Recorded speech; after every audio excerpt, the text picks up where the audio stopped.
Students, the question is that a light bulb whose filament is made of tungsten, आपसे कहा जा रहा है कि एक लाइट बल्ब है जो कि जिसका फिलामेंट टंगस्टन का बना हुआ है, हैज़ अ रेजिस्टेंस ऑफ 240 ओम, उसकी रेजिस्टेंस 240 ओम है। व्हेन वाइट हॉट, यानी कि जब उसका टेम्परेचर 1800 डिग्री सेंटीग्रेड होता है तो उस वक्त उसकी रेजिस्टेंस 240 ओम होती है। Find the approximate resistance of the bulb, आपको रेजिस्टेंस ऑफ द बल्ब मालूम करनी है at room temperature 20 degree centigrade, यानी कि आपको रूम टेम्परेचर पर जो है R0 is the room temperature, initial temperature, RT आपको गिवन है। The data is that data is equal to the RT is the resistance at the some temperature, it is 240 degree centigrade. R0 मालूम करनी है।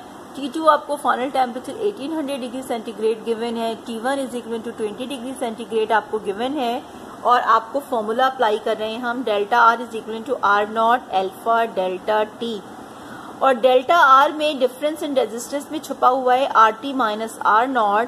ये minus R0 यहाँ पे है, वहां जाएगा तो प्लस हो जाएगा, हम कॉमन ले लेंगे और ये फॉर्मूला आप याद कर लीजिए। Resistance at certain temperature is equivalent to the R0 1 plus alpha delta T. It's a very important formula. हमने अब सबसे पहले क्या किया कि अल्फा को डेल्टा टी से मल्टीप्लाई कर दिया, उसमें 1 ऐड कर दिया और हमारे पास ये फाइनली आ गया। हमने सब्स्टिट्यूट किया और हमने जब निकाला तो R0 हमारे पास कितना आ गया, 240 डिवाइडेड बाय 9.1 T2 और T1 है। डेल्टा T बहुत सिंपल है, T2 में से T1 को माइनस कर देंगे, सिंपल, और R0 की वैल्यू हमारे पास by simplifying R0 is equal to 26.7 ohms. Very easy and very important question. Now student, the next question is that for a network, आपको एक नेटवर्क दिया जा रहा है, shown in the figure, calculate the total resistance and current. आपको ये एक network दिया जा रहा है, ये एक डायग्राम दी जा रही है, इसके अंदर 5 डिफरेंट रेजिस्टेंस जो है वो डिफरेंट तरीक़ों से जो है वो कनेक्ट हैं और आपसे ये कहा जा रहा है कि इसके अंदर आप इसकी पूरी टोटल रेजिस्टेंस फाइंड आउट करें।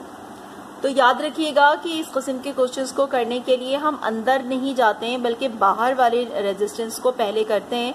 तो आप यहाँ पे नज़र आ रहा होगा आपको कि बाहर की तरफ जो रेजिस्टेंस है वो है R1 और R2। तो हमें नज़र आ रहा है कि R1 and R2 is the parallel combination. तो सबसे पहले हम इन दोनों को पैरेलल कॉम्बिनेशन के जरिए ऐड करेंगे, उनका नाम RA देंगे। Diagram is a very important, और आप देखें कि मैंने जो सेकंड डायग्राम बनाई है उसमें वो R1 और R2 को मैंने क्या नाम दे दिया है, RA का नाम दिया है। और यहाँ पर आपको नजर आ रहा होगा मैंने यहाँ लिखा है कि R1 and R2 are in parallel combination, और it's becomes the 1/RA is equal to 1/R1 plus 1/R2, और यहाँ हमने इसकी वैल्यू रखी 1/20 प्लस 1/30, एलसीएम लिया, 1/RA आ गया हमारे पास ये, और RA की वैल्यू रेसिप्रोकल हो जाएगी 60/5 इज इक्वल टू 12 ओम, यानी कि जब R1 और R2 को दोनों को हमने पैरेलली ऐड किया तो हमारे पास जो नई वैल्यू थी वो क्या हो गई, RA, और RA जो है उसकी वैल्यू आ गई 12 ओम। अब आप देख रहे हैं कि यहाँ जो है अब RA अलग है और R3 और R4, तो पहले हम ये दोनों सीरीज में नजर आ रहे हैं, तो सबसे पहले हम R3 और R4 को हम ऐड करेंगे एज अ सीरीज कॉम्बिनेशन, फिर हम देखते हैं कि क्या डायग्राम बनेगी।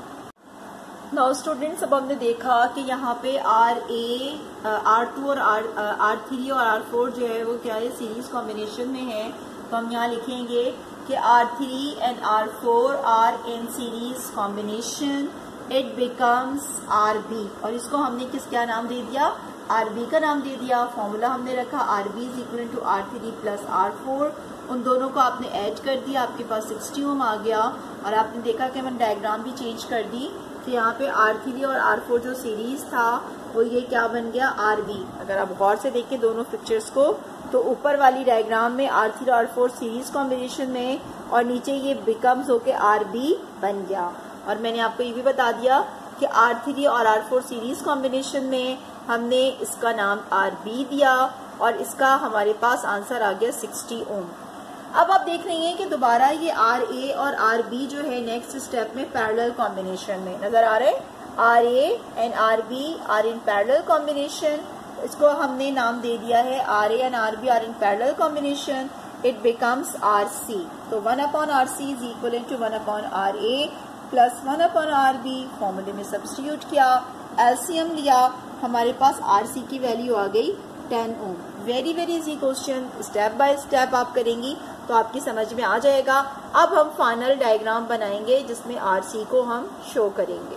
बताना चाहेंगे R1 और RC is in series combination. Series combination में तो ये बन के क्या बन जाएगा, ये RE इक्विवेलेंट रेजिस्टेंस बन जाएगा। R1 and RC are in series combination, it becomes the total resistance और इक्विवेलेंट रेजिस्टेंस। तो R equivalent is equivalent to R1 plus RC, it is equivalent to 10 plus 10, answer should be 20 ohm is the total resistance we get 20 ohms। अब हमें total current find out करना है। According to the Ohm's law V is equal to I into R, और I बराबर है V upon R। V की जगह हमने उसकी वैल्यू सब्स्टिट्यूट की जो कि वोल्टेज हमें गिवन था 18 वोल्ट हमें गिवन है 18 वोल्ट, और टोटल हमने रखा तो हमारे पास फॉर्मूला क्या आ गया, I बराबर है V अपॉन R। तो the total current in the whole circuit is equivalent to the 0.9 ohm. Very very important question, आप इसकी छोटी छोटी चीजों को और ट्रिक्स को समझिए और फिर उसको याद कीजिए। Now students, new question is that calculate current I1, I and I2 in the circuit. आपको एक सर्किट गिवन है, नजर आ रहा होगा ये सर्किट। इस सर्किट के अंदर मैंने डिफरेंट डायरेक्शंस में करंट शो किया है कि करंट I1 जो है वो R1 से पास हो रहा है, I2 से जो करंट पास हो रहा है वो I2 है, और टोटल करंट जो है वो I है। आपको ये तीनों करंट फाइंड आउट करने हैं सर्किट के अंदर। आपके पास जो गिवन डेटा है वो ये है, R1 2 ओम है, R2 जो है वो 3 ओम है, और रिक्वायर्ड है I1, I2। अच्छा, हमें करंट मालूम करने के लिए, टोटल करंट मालूम करने के लिए हमें टोटल रेजिस्टेंस फाइंड आउट करनी होगी, और टोटल रेजिस्टेंस फाइंड आउट करने के लिए हमें सबसे पहले इसको समराइज करना होगा। आप देख रही हैं डायग्राम में R1 और R2 are in the parallel combination. ये दोनों पैरेलल कॉम्बिनेशन में हमने इसको नाम दे दिया RA, और हमने यहाँ पे लिखा कि R1 and R2 are in parallel combination, it becomes RA and 1/RA is equal to 1/R1 plus 1/R2, taking LCM and we will get our answer 6/5। याद रखिएगा 1/RA कुछ नहीं है, रेसिप्रोकल करना होगा, और आंसर हमारे पास आ गया 1.2 ओम। अब हमारे पास ये पूरी टोटल फिगर है। अब हमारे पास वोल्टेज भी पता चल गया, हमें RA की वैल्यू भी पता चल गई, और ये RA जो है अब हम टोटल करंट फाइंड आउट कर लेंगे according to the Ohm's law. V is equal to the I into R। V जो है वो I इंटू R के बराबर है। सब्स्टिट्यूट किया तो टोटल करंट हमें मिल गया 10 ampere is our total current. तो पहला तो हमारा हो गया, फिर से गौर से देखिएगा कि ये आपको ये एक चीजें R1 R2 पैरेलल कॉम्बिनेशन में थे, उनको फाइंड आउट किया, हमने टोटल करंट फाइंड आउट कर लिया 10, यानी कि टोटल करंट जो है सर्किट में से कितना पास हो रहा है 10 एम्पियर। अब आप देख रही हैं डायग्राम में कि यही करंट जब R1 और R2 से गुजर रहा है तो डिवाइड हो रहा है दो हिस्सों में, जो कि I1 है और I2। तो हम फाइनली निकालेंगे कि I1 से कितना करंट पास हो रहा है और I2 से कितना करंट पास हो रहा है। एक चीज याद रखिएगा कि यहाँ पे जो पोटेंशियल है, पोटेंशियल जिसे कहते हैं पोटेंशियल, ये जो 12 वोल्ट है, ये पूरा का पूरा 12 वोल्ट जो है ये एक A और B एक टर्मिनल है, यानी कि इसमें से भी इन series combination potential difference is same. Series combination में, अब सॉरी ये पैरेलल कॉम्बिनेशन है, एक ऊपर है और एक नीचे। तो पैरेलल के अंदर जो होता है वो क्या होता है, potential is same, current is different. याद रखिएगा, इन series combination potential difference is same, current is different. I1 से लेकिन पोटेंशियल डिफरेंस सेम रहेगा। तो हमें VAB तो पता ही है क्योंकि हमने निकाला था, ये VAB दरअसल जो है वो 12 वोल्ट है। फॉर्मूला है हमारे पास VAB is equal to I1 R1 और VAB is equal to I2 R2, और VAB हमारे पास पता है कि VAB हमें नोन है, और ये इस VAB की जो वैल्यू है वो है 12 वोल्ट इज द वैल्यू। ठीक है। अच्छा, मैं ये बता रही थी कि in series in parallel combination, in parallel combination में potential difference is same and current is different. ये याद रखिएगा, हम रेजिस्टेंस की बात कर रहे हैं कि पैरेलल कॉम्बिनेशन में पोटेंशियल डिफरेंस सेम होता है और करंट की वैल्यू डिफरेंट होती है। ठीक है, तो हमने I1 निकाल लिया फॉर्मूले में सब्स्टिट्यूट करके। I1 बराबर है V ओवर R1 और I2 is equal to V over R2। तो वी गेट द आंसर 6 और 4, और देखा जब हमने दोनों को ऐड करेंगे तो हमारा टोटल करंट आ गया। ये बात याद रखिएगा। Now students, question is that how many heat does a 40 watt bulb generates in an hour? ये एक बिल्कुल जनरल क्वेश्चन है, ये मत सोचिएगा कि ये रिड्यूस सिलेबस में है या नहीं है। ये बिल्कुल मैट्रिक के लेवल का क्वेश्चन है और आपको ये बहुत सिंपल सी चीज पूछी जा रही है। वो कह रहे हैं कि हाउ मैनी हीट, कितनी हीट डेसिपेट होती है। एक बल्ब है जिसकी पावर 40 वाट है, उस बल्ब से वो बल्ब जो है वो जनरेट कर रहा है, उसकी 40 वाट बल्ब है, उससे कितनी ही एक घंटे में हमें कितनी एनर्जी मिलती है, कितनी हीट हमें मिलती है, हीट डेसिपेट कितनी होती है।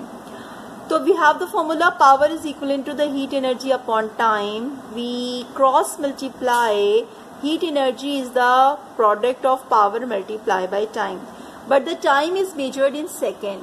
तो हमें तो ये आवर में दिया हुआ है, हम इसको कन्वर्ट कर लेंगे। हमें पता है कि 1 hour is equal to 3600 second. फॉर्मूले में सब्स्टिट्यूट किया, heat energy is equal to power into time. Power दरअसल जो है watt is the unit of joules per second. आपने देखा कि सेकेंड से सेकेंड कैंसिल हो गया है और आपके पास जब 40 को 3600 से आपने मल्टीप्लाई किया तो आपके पास हीट की वैल्यू आ गई 14 यूनिट 10,000 10,000 लैक्स 1,44,000 जूल्स आपको मिल रही है। अच्छा, अब एक और छोटी सी यूनिट है, ये याद रख लीजिएगा कि 1 किलो वाट आवर बराबर है 3.6 इंटू 10⁻⁶ जूल्स के। ये कमर्शियल यूनिट ऑफ एनर्जी है। 1 kilo watt hour is equal to 3.6 into 10⁻⁶ joules. ये आपने फर्स्ट ईयर में पढ़ा था, तो ये मत सोचिए कि रिड्यूस सिलेबस में है या नहीं, but you should know about this conversion. Power की 3 फॉर्मूले हैं। Power is the product of potential difference multiply with the current, power is equal to V square over R and power is equal to I square R. बस ये 3 important फॉर्मूले हैं, आपको ये याद रखने हैं क्योंकि कोई भी चीज कभी भी पूछी जा सकती है। स्टूडेंट, अब मैं जो आपको बताने जा रही हूँ बड़ी इंपॉर्टेंट चीज है, वो है EMF, electromotive force. Electromotive force is equal to the work done per unit charge. और ये आपने प्रैक्टिकल में किया था। The electromotive force is the force when there is no current, the voltmeter shows some reading when R is equal to 0। जब हमारे पास circuit हम लगा देते थे, अगर आपको याद हो अपनी मेमोरी को आप रिकॉल करें कि हम ये करते थे, जब हम resistance of voltmeter find out करते थे तो हम उसमें जब R की वैल्यू 0 होती थी तो वोल्टमीटर शो सम रीडिंग। तो वोल्टमीटर कुछ रीडिंग शो कर रहा होता था, यानी कि जब उसके अंदर किसी किस्म की कोई रेजिस्टेंस नहीं होती थी तो that is called the EMF। वो उसकी क्या कहलाती थी? EMF कहलाती थी। तो EMF is basically the work done per unit charge. अब एक सिंपल से एक सर्किट है, सिंपल सर्किट के अंदर आपको ये E इज द नजर आ रहे हैं वोल्टेज, अक्सर हम हायर और लोअर पोटेंशियल लगाते हैं।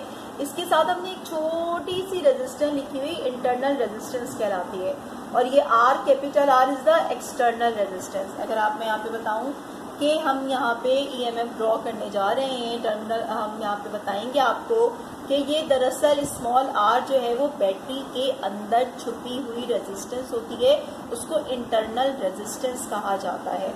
हम यहाँ पे एक्सप्लेन करने जा रहे हैं टर्मिनल पोटेंशियल डिफरेंस कि टर्मिनल पोटेंशियल डिफरेंस क्या होता है, कितना होता है, इसका फॉर्मूला क्या होता है। हमारे पास हमें भी हमने डिस्क्राइब करना है कि जो एक्सटर्नल रेजिस्टर उसको हम R कह रहे हैं, लोड रेजिस्टेंस कहलाती है ये, और small r is the internal resistance. एक बात याद रखिएगा कि when current is 0 no potential difference across its terminal resistance. सही बात है, जब करंट की वैल्यू 0 होगी तो पोटेंशियल डिफरेंस किसी किस्म का कोई पोटेंशियल डिफरेंस नहीं होगा। अब आइए हम बात करते हैं कि when there is some current. अब अगर सर्किट में से कुछ करंट ड्रॉ होता है तो EMF का फॉर्मूला क्या होगा? EMF is equal to the terminal voltage plus lost voltage. ये लॉस्ट वोल्टेज कौन सा होता है?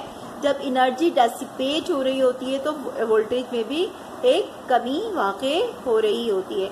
जो टोटल EMF होती है वो दरअसल क्या होती है? Addition of the terminal potential difference plus lost voltage. और ये